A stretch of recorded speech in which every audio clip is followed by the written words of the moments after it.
would you evaluate the entire seasons, getting James, getting Russ to go to take a role off the bench, dealing with Kawhi's injuries up and down? How would you view this in light of the season's over now? I just view it as a great opportunity. You know, acquiring James, getting James here, a guy that can pass the basketball, make it easier for our other guys. So PG and Kawhi don't have to do all the lifting offensively.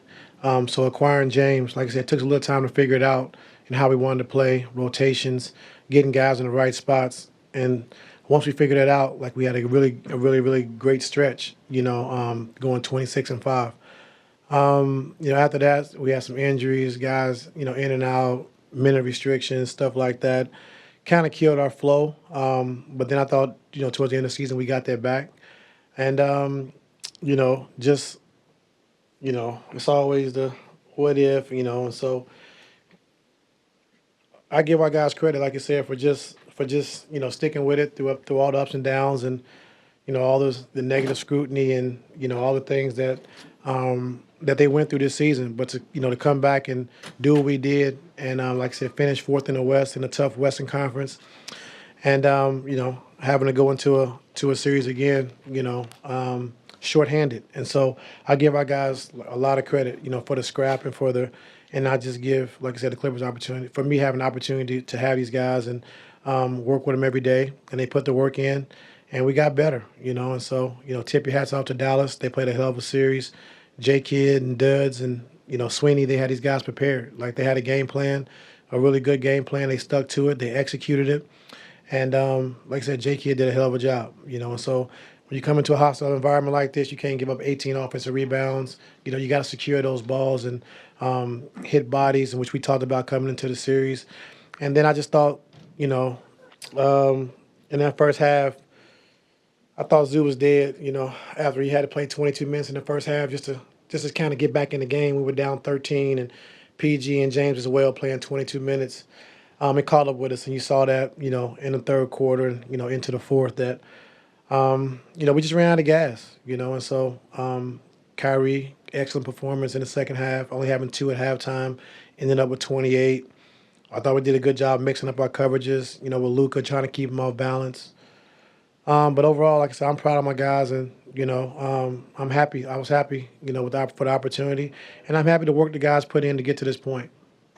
After you touched on some of this, but after getting some stops and buckets to tie things up at the half, what was that biggest difference, particularly in that third quarter, to go down? Came out, had 3 out of 4 bad possessions, turned the ball over. They got a couple easy ones in transition, and we just wasn't sharp, offensively, which allowed them to get out in transition, get a couple steals, get a couple easy baskets, and then they went up 8, and they kind of had the momentum from there. I think Kyrie had 15 at the end of the third and then ended the game with 30. What was so hard about defending him, particularly behind the arc? We didn't do a good job. We didn't do a good job. We understand that, Luka's gonna get his. He's gonna, if you double team and blitz him, he's gonna pick you apart. And we just figured that, the guy we wanted to try to take out of the series was Kyrie. And we had him in the half court. We did a good job, but in the second half, this game, I think, like I said, J Kidd did a great job of just giving him space, letting him play one-on-one. We're supposed to be firing, trying to get the ball out of his hands, but he's so quick and shifty. He was able to reject, get baseline, which we was firing from the middle. And so it was tough on us, And so, Kyrie's a special player. I've always said that, and has no offensive weaknesses. He can do everything on the floor. And, he had a really big second half to propel his team to a win. You mentioned what if again, and that's one thing you've always said, like, hey, when we have our guys healthy, we haven't lost a series yet. This year you guys took a different approach. I mean, you didn't load manage, you guys worked hard, you did all the conditioning and everything. Is there anything in your head that you can think of what can I do to just have this I'm going back to load management.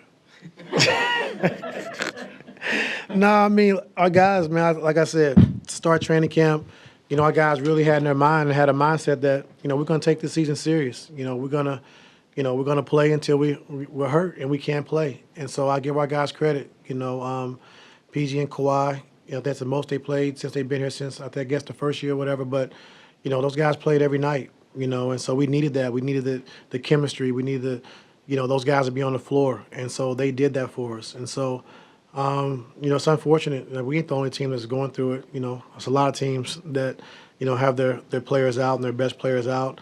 And so that's no excuse. Like you said, we had 3 weeks to prepare and play without Kawhi. We knew how we wanted to play. We knew the format. We had the blueprint. And, even as hard as it is, our guys did a good job of fighting through it, and like I said, they're a great team. They've been playing really, really, really good since the trade, and we knew it was going to be a tough series. But in my heart, I thought we could win this series, and unfortunately, we came up short. It was reported today that the franchise is looking to sign you to a long-term extension. Do you expect to be here long-term? I hope so. I hope so. Like, I didn't come here to bounce around and go all over the place. And Mr. Balmer, Lawrence, Mark, Trent, Gillian, they've all been great to me. And this is where I want to be, and hopefully they feel the same way. And so.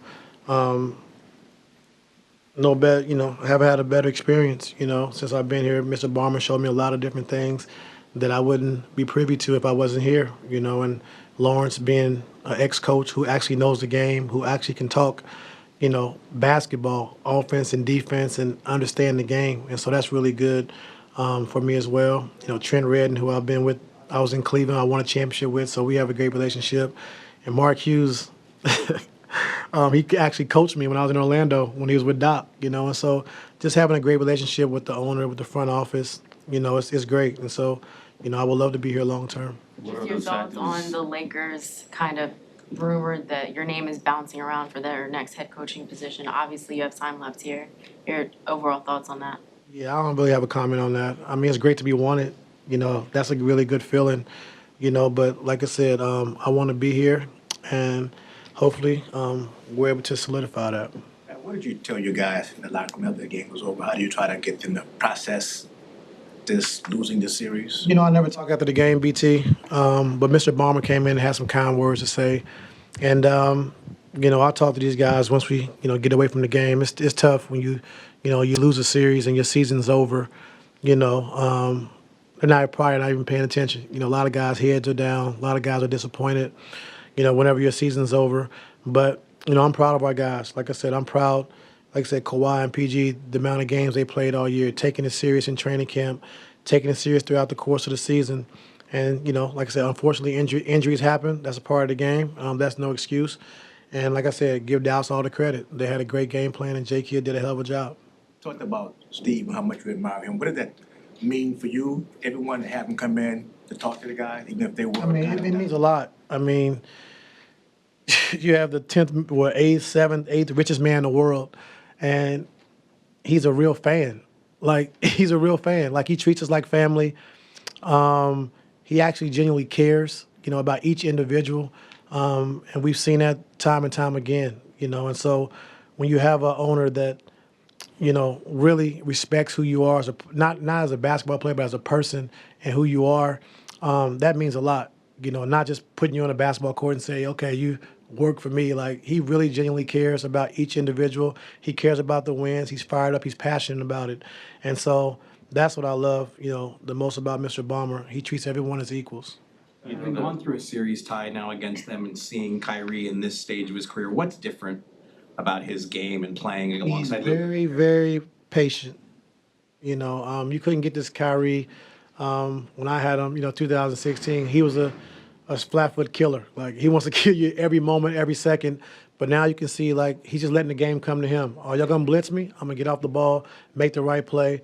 Okay, the game's getting out of reach, then I'm going to take over and be aggressive offensively. And so he's really figured out how to pick his spots, when to be aggressive, when to make plays.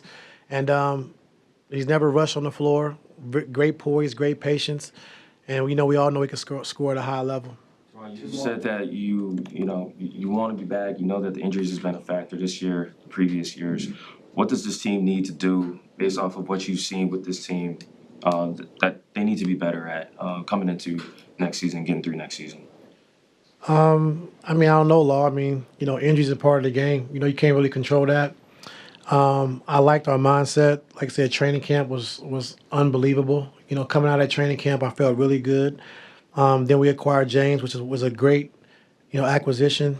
Picking James up, really helped our team. We had to change the way we played. We had to kind of, the things we did in training camp was different than when we got James, and so we just kind of changed some things. But for me, like I said, I'm proud of the guys, and I mean, there's nothing I would correct. Like we did what we had to do. We fought through a lot of adversity, and we got to this point, and just unfortunately, we ended up shorthanded. What are opportunities for the team to be better, even if it requires something external? Say it again. What would you say are opportunities for the team to be better, even if it requires something that isn't existing on the team right now? I like our team. Last question. You've been through a lot these last couple of years, basketball, non-basketball, just mentally, maybe a bit too close to the game to answer this, but just where are you as far as like, just personally being able to go through another season after the last couple of years that you've been through? You said what?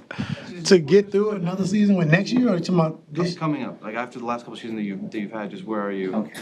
I'm in a great place. Yeah, I'm in a great place. This was a good year. I mean, this year made me a better coach, no doubt. Having a team with 4 future Hall of Famers, 4 guys who've been number 1 options on their teams, and getting those guys to trust, believe, sacrifice. It was good. It was good for me. A lot more talking than I really had to do in the past. A lot more meetings.